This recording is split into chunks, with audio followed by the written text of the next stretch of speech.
Dinah received a bouquet of fresh red roses, with morning dew from a young man named Joni, who she had a crush on.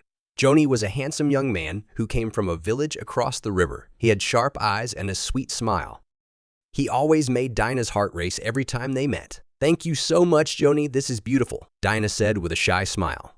Her eyes gazed at the flowers with admiration. Joni returned Dina's smile with affection. "You're welcome. I gave you those flowers as a sign of my love for you, Dinah. Please accept my feelings," he said gently and enticingly. He reached for Dina's hand and gave it a soft kiss. Dinah blushed upon hearing Joni's confession of love. However, deep down, she still had reservations about accepting Joni's proposal, as her mother strongly opposed her marrying a man from a different village. Her mother claimed that the village across the river was a sinister place full of dark magic. She was worried that Joni would bring disaster upon Dinah and her family. After Joni left, Dinah placed the red roses on her bedroom table, smiling to herself as she thought about Joni. She felt happy and hoped she could be with him forever. Little did she know that a strange dream awaited her that night. In the dream, Dinah saw the red roses given to her by Joni begin to exude thick, blood-like red fluid. The liquid dripped from the petals, staining her bedroom table. The sweet fragrance of the roses turned into a putrid, nauseating stench. The flower petals unfolded like the mouth of a person screaming in agony. Terrified, Dinah screamed in her dream, waking up covered in cold sweat. She looked at her table, but the red roses appeared perfectly normal, without any strange occurrences. She wiped her forehead and tried to calm herself, dismissing the dream as a mere nightmare. The following day, Dinah told her mother about the strange dream. "What if it's a cursed flower, Mom? Maybe Joni has malicious intentions," she said, her voice full of concern. But her mother dismissed Dinah's story as paranoia. "Don't be so paranoid. It was just a regular dream," her mother said, continuing her sewing. That night, the strange dream returned. This time, Dinah saw the rosebush's stem transform into demon claws that wanted to tear her skin apart. The claws gripped her hands firmly, causing her to bleed profusely. Dina woke up screaming in terror. When she looked at her table, the rose's stem had indeed turned into sharp, bloodied claws ready to maul her at any moment. Dina was horrified, realizing her prediction was accurate. It was indeed a cursed flower that could bring death. Dinah didn't sleep at all that night. Overcome with fear, she had to get rid of the evil rose as soon as possible. However, when the morning came, the cursed rose had vanished into thin air. Dina awoke with cold sweat drenching her forehead. Something didn't feel right that night. She searched her room, looking for the sinister rose that haunted her dreams. However, she found nothing except for her disheveled bedding and pillows. "Oh, thank goodness, it was just a bad dream. Maybe I've been watching too many horror movies," Dinah mumbled while wiping her forehead. She tried to reassure herself that it was all just a vivid nightmare. Nonetheless, her relief quickly vanished. When she heard her mother's hysterical screams from the kitchen, Dina rushed downstairs to find her mother standing in front of the dining table with a pale face, a bloody gash on her neck. "Mom, what happened? Who hurt you?" Dina asked in a panic. I don't know, dear. My neck suddenly felt hot and painful. It was as if something was scratching my skin," her mother replied with a trembling voice. Dinah shuddered hearing her mother's account. She immediately remembered the dreadful dream of the cursed rose that had been haunting her. Could this be a sign that the nightmare was real? Dina wasn't willing to take any chances with her mother's safety.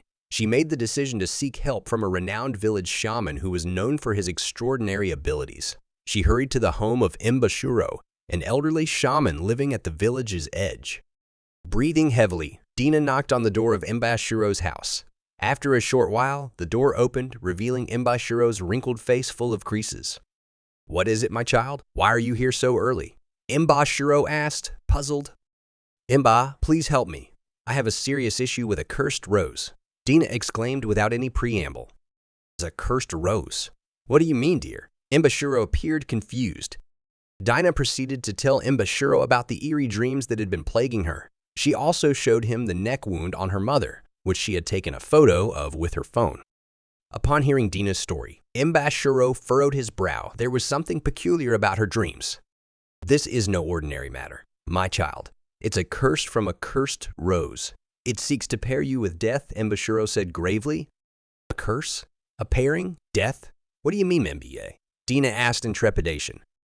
"Let me explain, my dear. The cursed rose is a supernatural entity that delights in tormenting humans. It can shapeshift into various forms, including humans. It seeks to find a life partner among humans, but it cannot coexist with them as it is a creature of the afterlife. Therefore, it seeks to kill its human partner to unite with them in the realm of the dead. Embashiro clarified.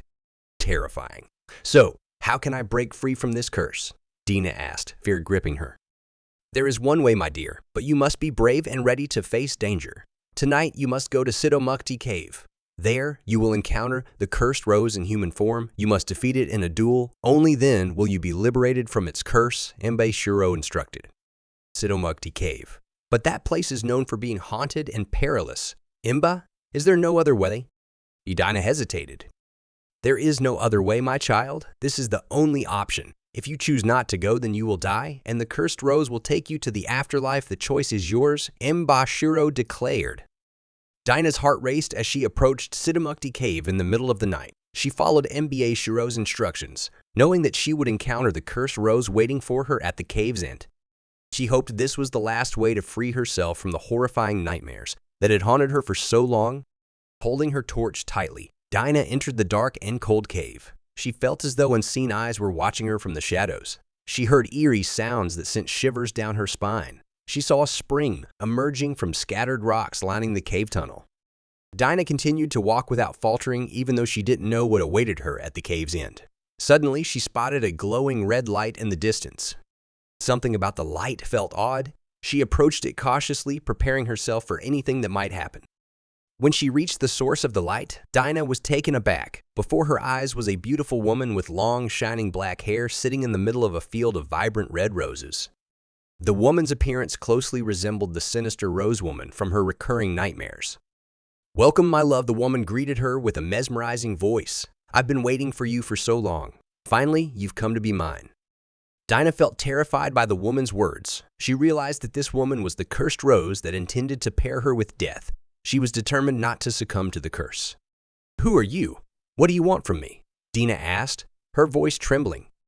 I am a rose spirit, my love. I am your fated life partner, destined by the heavens. I want you to be with me forever in the afterlife, the woman replied, her voice sweet and enchanting. Don't joke with me. I don't want to die. I don't want to be with you. Dina cried out in anger. I'm sorry, my love. You have no other choice. My curse is upon you. You cannot escape, the woman said, smiling sweetly. Dina saw something horrific behind the woman. The woman's long, beautiful hair was no ordinary hair. It was composed of sharp, bloodied thorns that seemed ready to pierce her skin. The woman swung her hair toward Dina like a whip aimed at her. Dina managed to dodge the attack. She quickly retrieved a knife she had hidden under her clothes. If she wanted to live, she needed to fight. A fierce battle ensued between Dina and the cursed rose. They fought, defended, and countered with their respective weapons. Dina's torch fell and went out, leaving the cave in utter darkness. Only the woman's red glow provided some illumination. Both of them were wounded in the struggle. Dina had cuts on her arms and legs from the cursed rose's thorns, while the rose spirit had a deep chest wound from Dina's knife. With a powerful slash, Dina managed to sever the woman's head. It flew through the air and struck the cave wall. Blood sprayed from the grievous wound, splattering the bright red roses. The woman's piercing scream echoed throughout the cave, making Dina's hair stand on end. However, after a short while, the cries faded and the cave fell silent. Dina stared at the headless body of the woman, dumbfounded. She couldn't believe that she had just killed a supernatural being that had been haunting her. She felt relieved yet terrified, as if she were in a dream. Suddenly, from the shadows, a cheerful round of applause could be heard. Bravo, my dear! You did it! Embashiro exclaimed as he emerged from the darkness. He had a wide smile on his face and hugged Dina tightly. Dina was stunned to see Embashiro. She couldn't comprehend what had just happened. Imba, what is all this? Did you trick me? She asked, bewildered. MBA only wanted to test your courage, so you could become more confident in facing your life's challenges. The cursed rose was just a symbol of your own fear. You needed to overcome it with your heart and mind strength, Embashiro explained wisely. Dina began to understand Embashiro's intentions. She realized that she had often felt fear and lacked self-confidence. She expressed her heartfelt gratitude for the valuable lesson. Thank you, Imba. I understand now. I will strive to become braver and more confident, Dina said sincerely. You're welcome, dear. I hope you succeed in life, Embashiro said with a smile. They left the cave, full of joy, leaving behind the bright red roses that continued to bloom inside. The end.